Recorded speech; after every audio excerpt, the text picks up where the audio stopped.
नेता तोड़ो, पार्टी फोड़ो, लेकिन विपक्ष मत रहने दो, ये बात होती है। सर, जब लीडर ऑफ अपोजिशन ने डर की बात की तो महाराष्ट्र में ही बात हुई थी। 27 जून को माननीय प्रधानमंत्री जी ने भोपाल में भाषण किया था, तब उन्होंने नेचुरली करप्ट पार्टी, जिस पार्टी को बोला था, जिन पर इल्जाम लगाए थे, उन्हीं हमारे साथियों को लेकर आज महाराष्ट्र में सरकार बनी है। तो सत्ता पक्ष ये कहे की उनकी नैतिकता कहाँ गई? आत्ताच आमच्याकडे माऊलींच्या पालखीचं प्रस्थान झालंय आणि इंद्रायणी माई अजूनही फेसाळलेली आहे।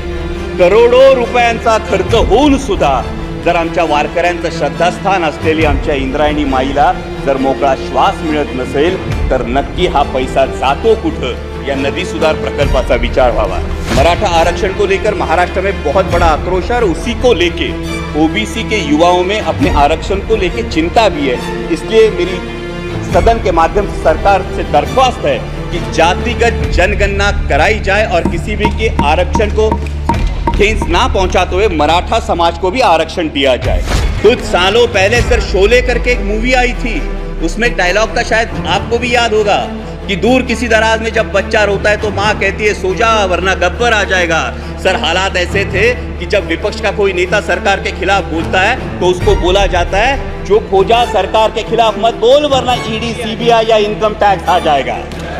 देश की जनता का आभार करूंगा क्योंकि उन्होंने पूर्ण बहुमत नहीं दिया और ये दिखा दिया कि तुम भारत कहो या इंडिया। सर, एक मिनट से लास्ट मिनट, तुम भारत कहो या इंडिया, मैं वही हूं जो अपने कर्म पर विश्वास रखता हूं। मैं वही हूं जो मंदिर, मस्जिद, मंगल सूत्र से ज्यादा देश की एकता को अहमियत देता हूं। मैं वही हूं जो राजतंत्र से ऊपर लोकतंत्र को मानता हूं। ठेकेदारों से ज्यादा पहरेदारों पर भरोसा करता हूं।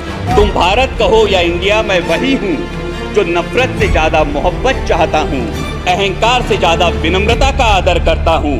अधिकार से ज्यादा जिम्मेदारी निभाता हूं। मैं वही हूं जो संविधान से चला हूं और संविधान को ही अपने सर आंखों। धन्यवाद अध्यक्ष महोदय। मैं महामहिम राष्ट्रपति जी के अभिभाषण पर धन्यवाद प्रस्ताव पर बोलने के लिए मेरी पार्टी राष्ट्रवादी कांग्रेस शरद चंद्र पवार पार्टी की तरफ से खड़ा हूं, जिस पार्टी को चिल्ला चिल्ला कर हम ओरिजिनल हैं ये कहने की नौबत नहीं आती, क्योंकि महाराष्ट्र की जनता ने फैसला कर दिया है कौन असली है और कौन नकली है।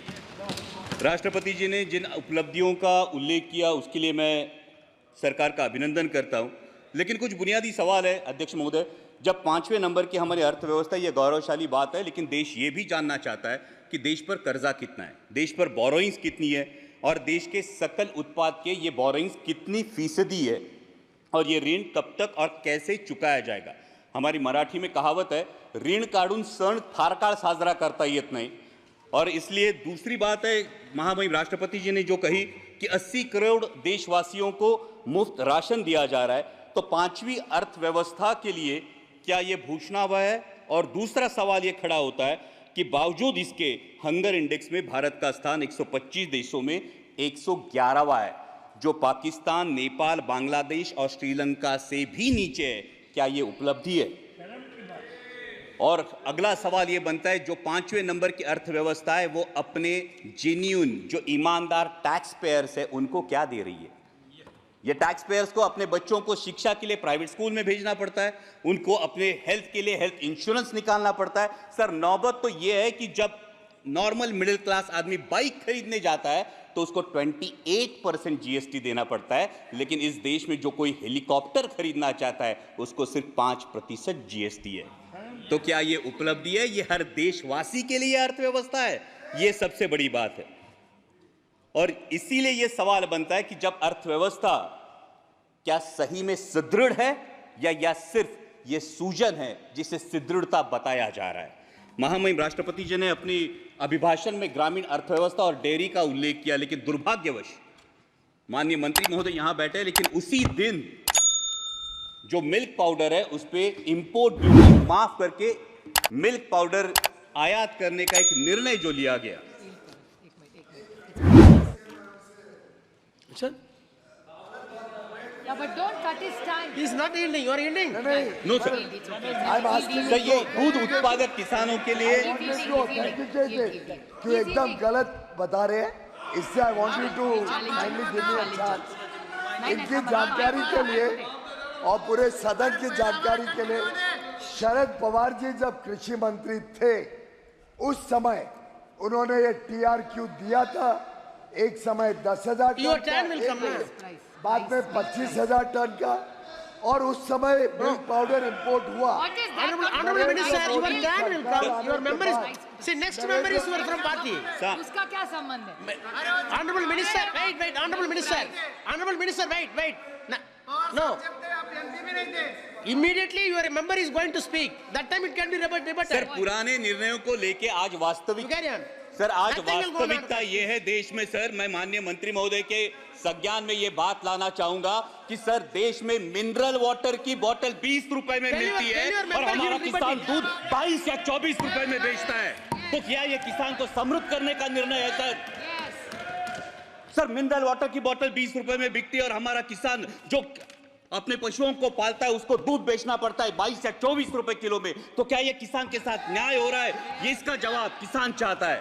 सर महामहिम राष्ट्रपति जी ने किसान सम्मान निधि की भी बात की, लेकिन असली किसान का सम्मान तो तब होगा सर जब कृषि के लिए जो औजार लगते हैं उन पे जो 12% GST है, ये 12% GST हटाया जाए और उनके फर्टिलाइजर्स और पेस्टिसाइड्स की कीमतों पर नियंत्रण लाया जाए और कृषि उत्पाद के लिए सुनिश्चित और परमानेंट आयात निर्यात धोरण लाया जाए। सर हाल ही में हमने देखा, पिछले साल हमने देखा कि जब प्याज की डिमांड थी, मिडिल ईस्ट में डिमांड थी, यूरोप में डिमांड थी, तब प्याज पे निर्यात पर पाबंदी लगाकर पाकिस्तान के प्याज उत्पादक किसानों का भला इसी सरकार ने किया है। ये प्याज उत्पादक किसान कभी भूल नहीं सकता सर। और दूसरा एक बहुत ही अहम किसानों से जुड़े मुद्दे पर जो मैं मेरे चुनाव क्षेत्र से उस पर मैं ध्यान आकर्षित करना चाहूंगा, वो है लेपर्ड का इशू।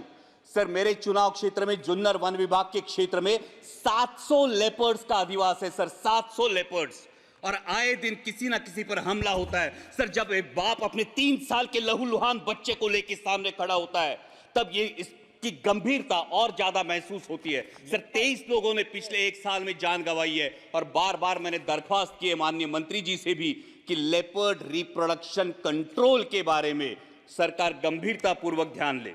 महामहिम राष्ट्रपति जी ने अपने अभिभाषण में इंफ्रास्ट्रक्चर की भी बात की, जो 3,82,000 किलोमीटर हाईवे हुए हैं उसके लिए मैं सरकार का अभिनंदन करता हूं।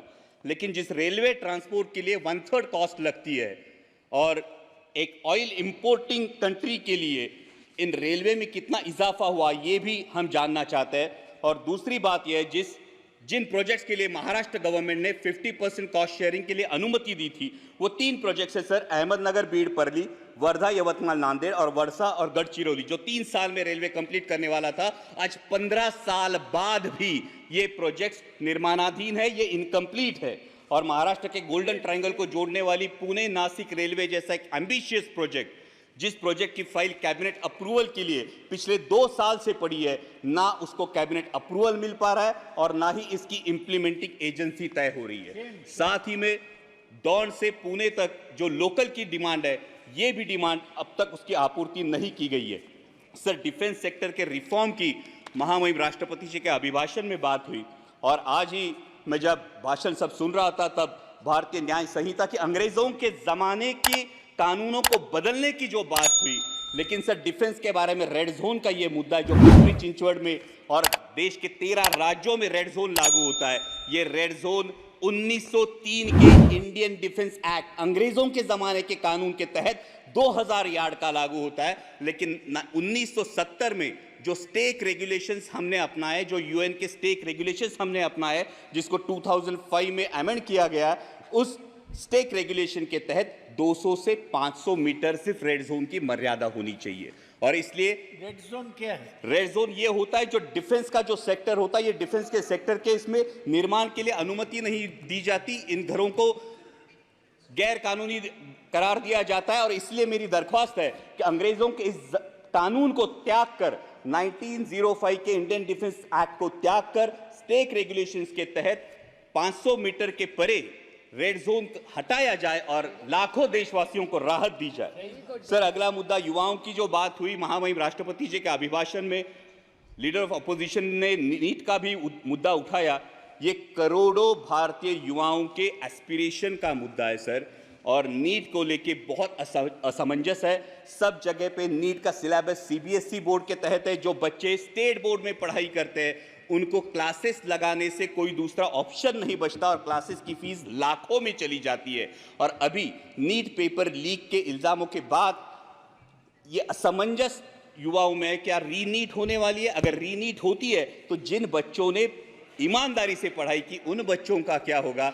और अगर रीनीट और इस फैसले में अगर देरी लग जाती है तो सर एमबीबीएस का जो सिलेबस है फर्स्ट ईयर का, जिसमें फाउंडेशन होता है एनाटॉमी, फिजियोलॉजी और बायोकेमिस्ट्री का, जो 1 साल होता है, ये अगर कम कर दिया जाए तो युवाओं में जो एमबीबीएस एस्पायरेंट्स है उनका ये फाउंडेशन वीक हो जाएगा। सर दूसरा, युवाओं से लेकर मेरे महाराष्ट्र में एक बहुत अहम मुद्दा है, वो है मराठा आरक्षण का। मराठा आरक्षण को लेकर महाराष्ट्र में बहुत बड़ा आक्रोश है और उसी को लेके ओबीसी के युवाओं में अपने आरक्षण को लेकर चिंता भी है। इसलिए मेरी सदन के माध्यम से सरकार से दरख्वास्त है कि जातिगत जनगणना कराई जाए और किसी भी के आरक्षण को ठेस ना पहुंचाते हुए मराठा समाज को भी आरक्षण दिया जाए। और सर अंत में मराठी में इतना ही कहूंगा कि जलवायू की भी महामहिम राष्ट्रपतीजीने बात की, लेकिन आत्ताच आमच्याकडे माऊलींच्या पालखीचं प्रस्थान झालंय आणि इंद्रायणी माई अजूनही फेसाळलेली आहे। करोडो रुपयांचा खर्च होऊन सुद्धा जर आमच्या वारकऱ्यांचं श्रद्धास्थान असलेली आमच्या इंद्रायणी माईला जर मोकळा श्वास मिळत नसेल तर नक्की हा पैसा जातो कुठं, या नदी सुधार प्रकल्पाचा विचार व्हावा। सर साथ ही में आपातकाल की बात हुई, लेकिन सर वास्तविकता यह है कि 1980 में जनरल इलेक्शंस में इसी देश की जनता ने 353 सीट्स देकर इसी कांग्रेस को वापस सत्ता में बिठाया था। तो ये मैं जानना चाहूंगा कि बार बार पुरानी जख्मों को कुदेरने से क्या हासिल होगा? और जब हम डिक्लेयर्ड इमरजेंसी की बात करते हैं तो देश में अनडिक्लेयर्ड इमरजेंसी की भी चर्चा होती है। सर कुछ सालों पहले सर शोले करके एक मूवी आई थी, उसमें एक डायलॉग था, शायद आपको भी याद होगा, कि दूर किसी दराज में जब बच्चा रोता है तो मां कहती है सो जा वरना गब्बर आ जाएगा। सर हालात ऐसे थे कि जब विपक्ष का कोई नेता सरकार के खिलाफ बोलता है तो उसको बोला जाता है चुप हो जा, सरकार के खिलाफ मत बोल वरना ईडी, सीबीआई या इनकम टैक्स आ जाएगा। सर इस इनडिक्लेयर्ड इमरजेंसी का क्या? Sir 2 minute Please, one more speaker is there. Yes sir. One more speaker is sir for जब party. नेता Please तोड़ो wind up, please wind party up. फोड़ो लेकिन विपक्ष मत रहने दो, ये बात होती है। सर जब लीडर ऑफ अपोजिशन ने डर की बात की तो महाराष्ट्र में ही बात हुई थी। 27 जून को माननीय प्रधानमंत्री जी ने भोपाल में भाषण किया था, तब उन्होंने नेचुरली करप्ट पार्टी, जिस पार्टी को बोला था, जिन पर इल्जाम लगाए थे, उन्हीं हमारे साथियों को लेकर आज महाराष्ट्र में सरकार बनी है। तो सत्ता पक्ष ये कहे कि उनकी नैतिकता कहां गई। लेकिन अंत में मैं देश की जनता का आभार करूंगा। सर लास्ट पॉइंट, देश की जनता का आभार करूंगा क्योंकि उन्होंने पूर्ण बहुमत नहीं दिया और ये दिखा दिया कि तुम भारत कहो या इंडिया। 1 मिनट से लास्ट मिनट, तुम भारत कहो या इंडिया, मैं वही हूं जो अपने कर्म पर विश्वास रखता हूं। मैं वही हूं जो मंदिर, मस्जिद, मंगलसूत्र से ज्यादा देश की एकता को अहमियत देता हूं। मैं वही हूं जो राजतंत्र से ऊपर लोकतंत्र को मानता हूं, ठेकेदारों से ज्यादा पहरेदारों पर भरोसा करता हूं। तुम भारत कहो या इंडिया, मैं वही हूं जो नफरत से ज्यादा मोहब्बत चाहता हूं, अहंकार से ज्यादा विनम्रता का आदर करता हूं, अधिकार से ज्यादा जिम्मेदारी निभाता हूं। मैं वही हूं जो संविधान से चला हूं और संविधान को ही अपने सर आंखों पर रखता हूं। धन्यवाद अध्यक्ष। गरजा हिंदुस्तान चॅनलला सबस्क्राईब करा आणि ताज्या घडामोडी जाणून घेण्यासाठी बेल आयकॉनवर प्रेस करा।